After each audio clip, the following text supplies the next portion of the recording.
আল্লাহ তাআলা সূরা কাহাফে জুলকারনাইন বাদশাহ সম্পর্কে বলতে গিয়ে একদল ইয়াজুজ মাজুজ সম্পর্কে জানান। বাদশাহ জুলকারনাইন আল্লাহর একজন নেক বান্দা ছিলেন, যাকে আল্লাহ তাআলা পৃথিবীর পূর্ব থেকে পশ্চিমে ভ্রমণের সুযোগ দান করেছিলেন।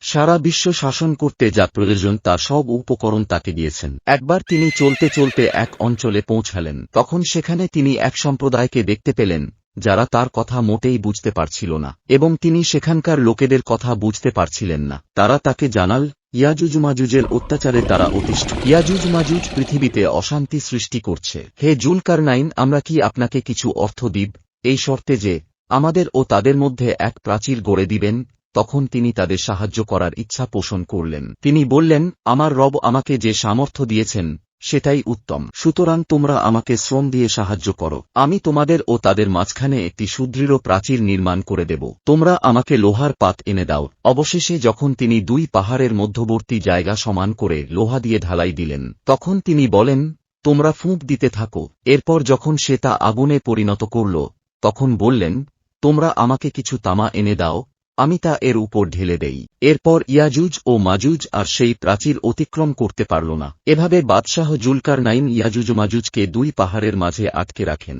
ইয়াজুজ মাজুজ সম্পর্কে কোরআন ও হাদিসের সুস্পষ্ট বর্ণনা থেকে এতটুকু নিঃসন্দেহে প্রমাণিত হয় যে ইয়াজুজ মাজুজ মানব সম্প্রদায়ভুক্ত। অন্যান্য মানবের মতো তারাও নূহ আলাইহিস সালামের সন্তান-সন্ততি। হযরত নূহ আলাইহিস সালামের মহাপ্লাবনের পর দুনিয়াতে যত মানুষ আছে এবং থাকবে, তারা সবাই নূহ আলাইহিস সালামের সন্তান-সন্ততি হবে। আল্লাহ তাআলা ঘোষণা করবেন, আমি আমার বান্দাদের মধ্য থেকে এমন লোক বের করব যাদের মোকাবেলা করা শক্তি কারো নেই। আল্লাহ তাআলা যখন সমগ্র পৃথিবীতে ইয়াজুজ মাজুজকে ছড়িয়ে দেওয়ার ইচ্ছা পোষণ করবেন, তখন আল্লাহ হযরত ঈসা আলাইহিস সালামকে নির্দেশ দিবেন, হে ঈসা, আপনি মুসলিমদের সমবেত করে তুর পর্বতে চলে যান। সে মতে তিনি তাই করবেন। মুসলিমদের নিয়ে তিনি তুর পাহাড়ে চলে যাবেন। এরপর আল্লাহ তাআলা ইয়াজুজ মাজুজের রাস্তা খুলে দেবেন। তাদের দ্রুত চলার কারণে মনে হবে যেন উপর থেকে পিছলে নিচে এসে পড়ছে। তাদের প্রথম দলটি তবরিয়া উপসাগরের কাছ দিয়ে যাওয়ার সময় তার পানি পান করে এমন অবস্থা করে দেবে যে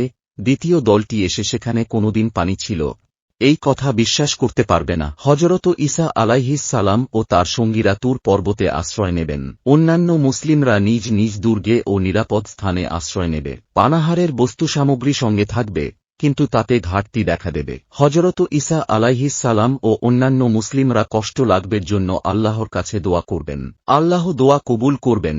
তিনি মহামারী আকারে রোগব্যাধি পাঠাবেন, ফলে অল্প সময়ের মধ্যেই ইয়াজুজ মাজুজের সবাই মরে যাবে। এরপর হযরত ঈসা আলাইহিস সালাম সঙ্গীদেরকে নিয়ে তুর পর্বত থেকে নিচে নেমে এসে দেখবেন, পৃথিবীতে তাদের মৃতদেহ থেকে অর্ধহাত পরিমিত স্থানও খালি নেই এবং মৃতদেহ পচে অসহ্য দুর্গন্ধ ছড়িয়ে পড়েছে। এ অবস্থা দেখে পুনরায় হযরত ঈসা আলাইহিস সালাম ও তার সঙ্গীরা আল্লাহর দরবারে দোয়া করবেন, যেন এই বিপদও দূর করে দেয়া হয়। আল্লাহ তাআলা এ দোয়াও কবুল করবেন এবং বিরাটাকার পাখি প্রেরণ করবেন, যাদের ঘাড় হবে উটের ঘাড়ের মত। তারা মৃতদেহগুলো উঠিয়ে যেখানে আল্লাহ ইচ্ছা করবেন সেখানে ফেলে দেবে। এরপর বৃষ্টি বর্ষিত হবে। কোনো নগর ও বন্দর এ বৃষ্টি থেকে বাদ থাকবে না, ফলে সমগ্র ভূপৃষ্ঠ ধৌত হয়ে কাঁচের মতো পরিষ্কার হয়ে যাবে।